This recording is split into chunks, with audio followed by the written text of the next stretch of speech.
The devil does not want us to transform. Again, the devil does not want us to transform. Hi, I'm Shaquita, and welcome back to my channel. So yes, the devil does not want us to transform, but he wants us to conform, okay? There's a big difference between transform and conform. So the devil wants to conform us into this little box. He wants us to stay in this box. He wants us to conform to the ways of the world and to the traditions of the world, to the cycles of the world. But God wants to transform us into everything that he created us to be. He wants us to bloom into this beautiful butterfly that he predestined for us before he even placed us in our mother's womb. So yes, the devil doesn't want us to transform, but he wants us to conform. So if you think of the picture of a butterfly transforming, and then you think of a caterpillar just being in a box, like you either transform or you conform, and the choice is yours. But don't take the bait. It's the bait of the devil for us to be conformed in this box, to stay in this box, and to not spread our wings and flourish and to become everything God predestined us to be. So yes, God wants to train us, to mold us, to equip us so we can be transformed into everything he has created us to be.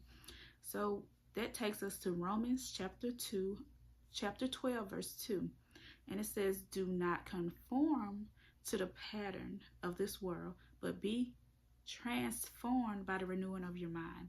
Then you will be able to test and approve what God's will is, his good, pleasing, and perfect will. Okay, again, that is Romans chapter 12, verse 2. So God wants us to be transformed by the renewing of our minds. So yes, he wants us to take every thought captive. He wants us to test the spirit. So he needs us to make sure that we're not taking the bait of Satan, whether that is thoughts or actions. Like, renew your mind. What are you listening to? What are the thoughts that are coming to mind? Are you taking those thoughts captive and, submitting them to God and, saying what the word says, not what the devil says, but what the word says? Be ye transformed by the renewing of your mind, that you will be able to test and approve what God's will is, his good and pleasing and perfect will. So we want that good, pleasing, and perfect will of God. We don't want our own will, but we want God's will for our life. So that requires renewing our minds and surrendering to God, surrendering to the transformation, because along life, things happen. The devil tries us early age, middle age, teenagers, adults, and everything, but we have to constantly renew our mind. We have to constantly go through the healing process, and take away everything that the devil has planted on the inside of us, the negative thoughts, the suicidal thoughts, the generational curses. We have to uproot the things. We have to dig deep and uproot the things that the devil has placed as bait for us. And we have to be ye transformed by the renewing of mind. So, and also we need to let our lifestyle be acceptable and be an example of the Lord. Is our lifestyle reflecting what God wants for us? We have to look at that also. Again, the devil wants us to conform, and he wants to put us in this box. So certain lifestyles will put you in this box. But if you have a lifestyle that is acceptable to the Lord, it will allow you to flourish. It will allow you to be transformed, because it's like, I'm looking to God and I want to be that example, that perfect example for God. Not being perfect, but, letting my lifestyle be acceptable to the Lord. And also not just the lifestyle, but also my behavior. I want my behavior to express gratitude to the Lord. Like, yes, Lord, I trust you. I want to be in your will. I want you to transform me, to mold me, and to equip me. I want to break out of these four walls. I want to break out of this conformity of this world. I want you to renew my mind. So yes, your lifestyle and your behavior should connect and, point to God.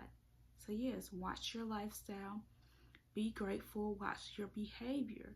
So it's not about being perfect, but allowing God to perfect those things in you and being able to test and approve. So that renewing of your mind and that constantly healing process will help you to break out of that box, break out of those demonic cycles, those generational cycles, those worldly cycles, so God can really transform you.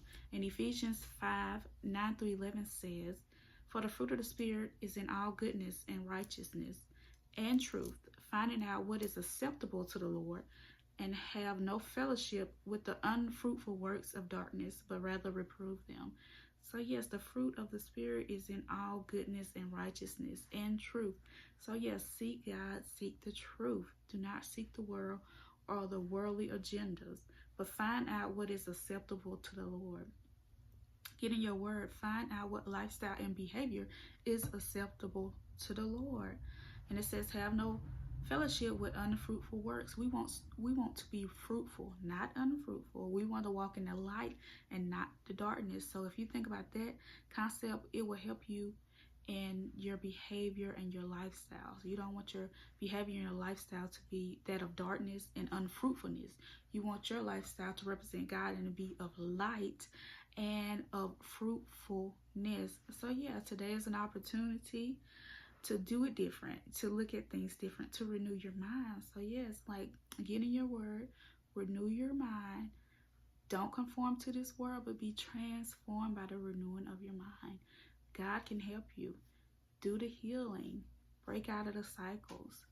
Change your lifestyle. Change your behavior. Let it be acceptable to God. Let it represent God well. And uproot those things that the devil has planted. And remember, do not take the bait of the devil, okay? The devil wants you to conform, but God wants you to transform, okay? Thanks for watching.